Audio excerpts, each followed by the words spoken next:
हाय दोस्तों, welcome back to our YouTube channel. दोस्तों, आज मैं इस वीडियो में आप लोगों के साथ शेयर करने वाली हूँ व्हाट इज़ कर्मा। कर्मा क्या होता है?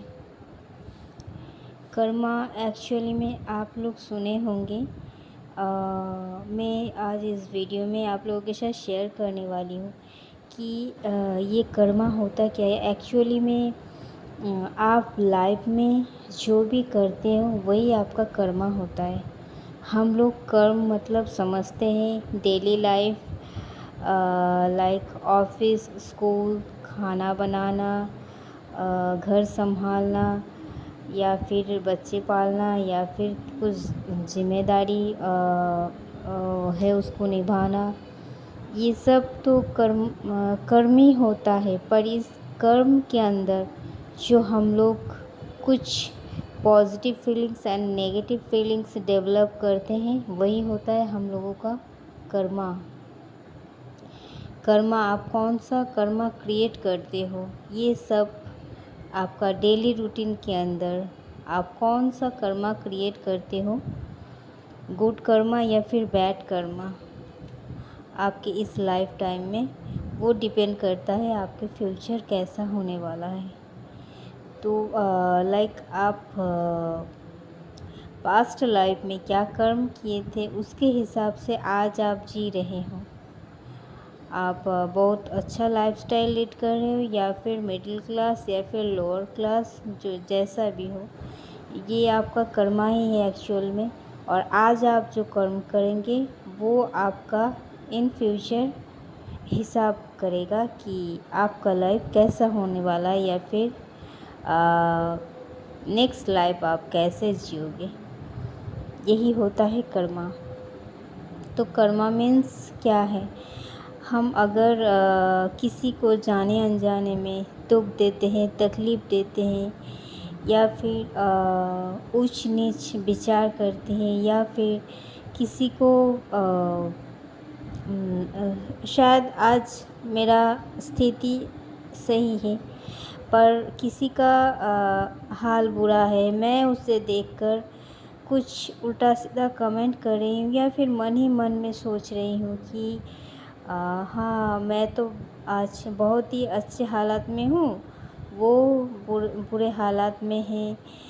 तो इसलिए मुझ में एक अभिमान सा पैदा हो रहा है, एक अहंकार सा पैदा हो रहा है। मेरे उस इंसान के लिए कोई हमदर्दी नहीं है, पर मुझे ये जान के अच्छा लग रहा है कि मैं उस इंसान से ज़्यादा खुश हूँ। इसका मतलब आप कंपटीशन कर रहे हैं, आप तुलना कर रहे हैं, पर ये तो ईश्वर का दिया हुआ दान है। आप कैसे कर सकते हो ये? आपको जो मिला है वो भी ईश्वर का दान है, उनको जो मिला है वो भी ईश्वर का दान है। तो फिर ये तुलना करना नहीं चाहिए, क्योंकि बहुत समय ऐसा भी होता है कि हम बहुत अच्छे कर्म करते हैं, उसके बावजूद भी हमें बहुत ही दुख वाला ज़िंदगी मिल जाता है।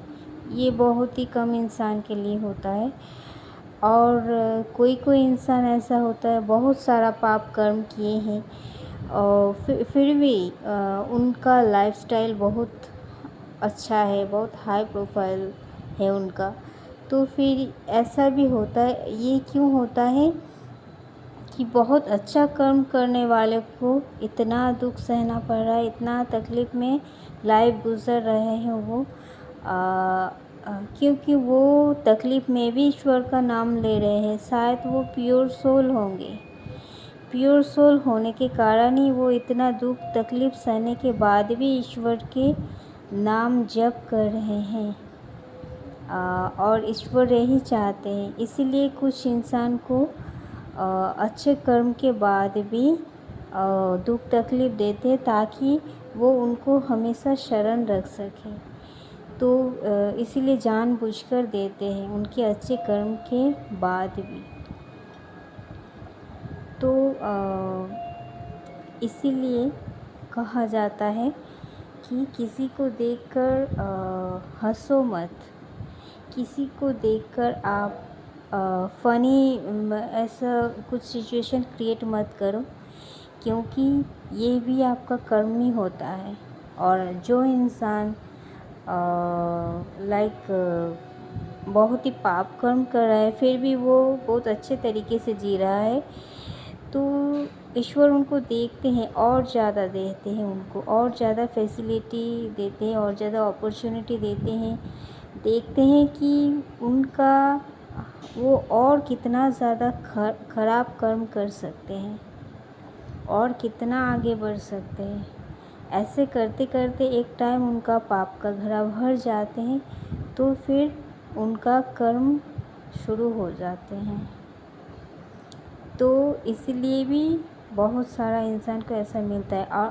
और अगर कोई इंसान आप देखेंगे कि उनका कर्म का फल भोग रहे हैं, मीन्स बहुत अच्छा इंसान है, इसलिए उनका लाइफस्टाइल बहुत अच्छा है, उनका बर्ताव बहुत अच्छा है, बहुत उच्च स्तर के है उनका चिंता, तो वो इंसान हमेशा हम्बल रहता है, डाउन टू अर्थ रहता है। उनको देखिए आपको मालूम पड़ जाएगा, चाहे कितना भी उनके पास जायदाद या धन संपत्ति हो क्यों ना, फिर भी उनके अंदर कोई अहंकार, कोई अभिमान नहीं रहेगा। वो हमेशा डाउन टू अर्थ रहेगा एंड हमेशा गॉड के प्रति ग्रेटफुल रहेगा एंड हर किसी के लिए उनके मन में प्यार होगा।